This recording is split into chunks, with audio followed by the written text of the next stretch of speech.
دو عورتیں آئیں امام احمد بن حنبل رحمۃ اللہ علیہ کی قبر پہ، امام احمد بن حنبل رحمۃ اللہ علیہ کے پاس۔ مجھے پچھلے دن حضرت امام احمد بن حنبل رحمۃ اللہ علیہ کی قبر پر حاضری کا موقع ملا۔ حضرت دو عورتیں آئیں اور مسئلہ کیا پوچھ رہی؟ حیض و نفاس کا، طلاق کا۔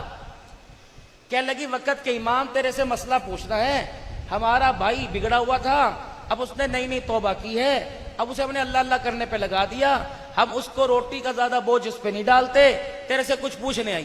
ہمارا بھائی ہمیں کپاس لا کے دیتا ہے، ہمارے گھر میں چرخہ ہے، ہم دونوں بہنیں اس کپاس کو سے دھاگا بناتی ہیں، چرخہ چلاتی ہیں، سوت کاٹتی ہیں۔ مسئلہ تیرے سے یہ پوچھنا ہے کہ ہم غریبی ہے، غربت ہے، ہمارے گھر میں ایک چراغ ہے، جتنا تیل ہوتا ہے چراغ جل جاتا ہے، پھر چراغ بجھ جاتا ہے، اور روشنی ہوتی ہے، ابھی آدھا دھاگا ہمارا مکمل ہوتا ہے، چرخہ چلتا ہے، تو ہم اپنے چرخے کو اٹھا کر اپنی چھت پر لے جاتی ہیں۔ جو ہمارا پڑوسی ہے وہ بہت امیر ہے، اس کے گھر میں دن رات ہی چراغ جلتا رہتا ہے، اس کے چراغ کی روشنی کا عکس ہمارے چھت کے اوپر پڑتا ہے، تو ہم دیوار کے کنارے پہ چرخہ رکھ کر اس کی روشنی میں سوت کاٹتی ہیں۔ بس یہ تیرے سے پوچھنا ہے جو اس سے کمائی ہمارے گھر میں آتی ہے وہ حلال ہے کہ حرام؟ اللہ، پڑوسی کی روشنی سے جو چرخہ چل کے سوت بنایا جاتا ہے اسے بازار میں بیچ کے آئیں، آٹا ہمارے پہ حلال کہ حرام؟ احمد بن حنبل رحمت اللہ علیہ کھڑے ہو گئے، کہنے لگے آج تک یہ مسئلہ میرے سے نہیں پوچھا، مسئلہ بعد میں بتاؤں گا، پہلے یہ بتاؤ تمہارا بھائی ہے کون مقدروں والا جن کی اتنی غیرت والی بہنیں؟ کہنے لگی ہمارا بھائی بشر حافی رحمت اللہ علیہ۔ ان کی قبر پر بھی حاضری ہوئی، اللہ اکبر۔ ان کو شراب کے نشے کی عادت تھی، پڑ جاتی علت۔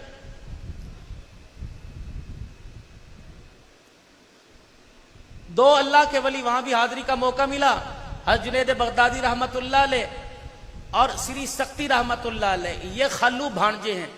ان کے جو پیر ہیں تھوڑا سا آگے آرام فرما رہے ہیں، وہاں بھی جانے کا موقع ملا، معروف کرخی رحمت اللہ علیہ۔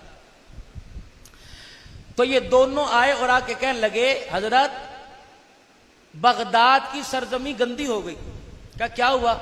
کہ وہ ہے نا بشر حافی، اسے شرم ہی نہیں آتی، چلو گناہ کرنا ہو پردے میں کر لے، کھلے عام شراب پی رہا ہے، اور وہ بغداد کے چوک میں شراب کے نشے میں پڑا ہوا ہے، دھت پڑا ہوا ہے، اور سمجھ نہیں آ رہی کیا کریں۔ آپ نے فرمایا جنید بغدادی میرا لٹھ لے کے آؤ، سوٹا لے کے آئے، کہ پھر ایسا کر پانی کا برتن بھی لے آ۔ یہ دونوں چیزیں لائے اور تیزی تیزی اپنی خانقاہ سے نکلے اور بغداد کے چوک میں پہنچ گئے۔ حضرت بشر حافی رحمت اللہ علیہ آرام فرما رہے تھے نشے کے دودھ، آپ نے سوٹا پکڑا، جنید بغدادی کہنے لگے رحم، چپ کر جا، سوٹے کا سہارا لیا، لائیو پانی کا لوٹا کہاں ہے؟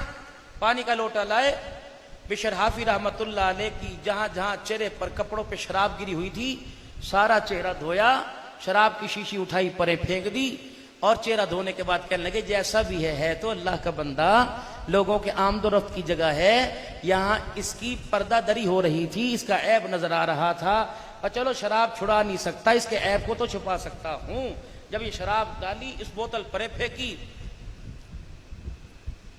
جناب جنید بغدادی رحمت اللہ علیہ روتے روتے پیچھے گئے، فرمایا اللہ والے ڈنڈا کس لیے لایا تھا جب یہ کام کرنا تھا؟ کیوں لایا تھا؟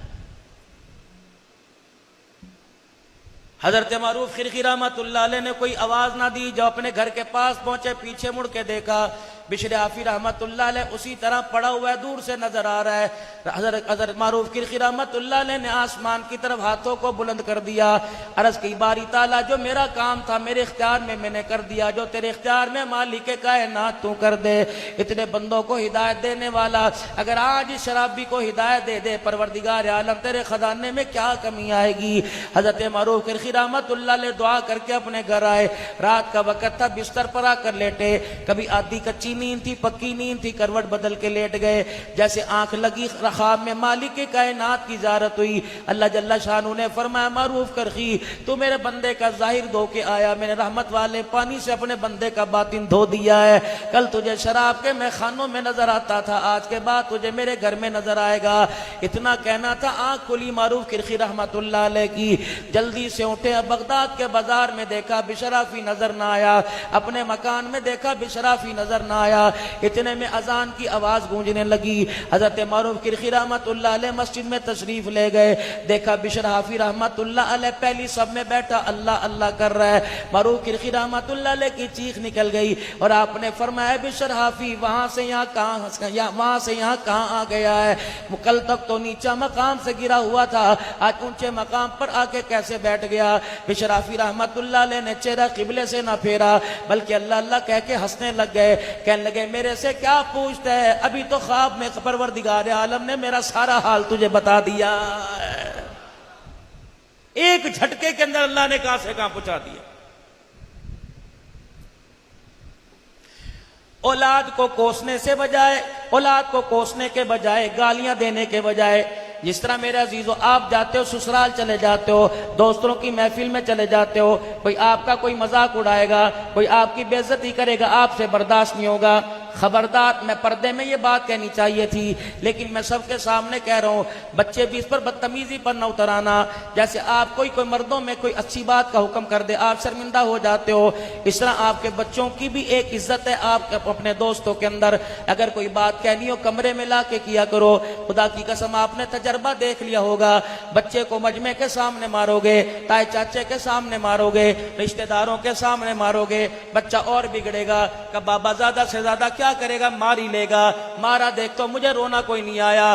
جس دن بچے کا مزاج سخت ہو گیا, رب کعبہ کی قسم پتھر پہ پانی ڈلے پتھر نرم ہو جاتا ہے, لیکن اولاد کا مزاج سخت ہو جائے, 7 سمندروں کا پانی ڈال دیا جائے, اولاد کا مزاج نرم نہیں ہوتا ہے.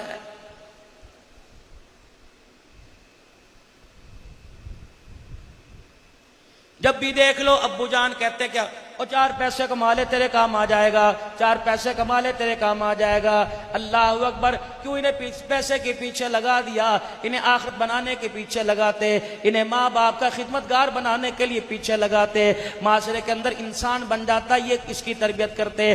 خدا پاک کی قسم دکان پہ گیا نہیں گیا, کاروبار سنبھالا نہیں سنبھالا, کوئی ابا یوں نہیں کہتا تو نماز پڑھنے گیا کہ نہیں گیا, کوئی بیٹا سے باپ یوں نہیں کہتا تو قرآن پاک پڑھنے گیا کہ نہیں گیا.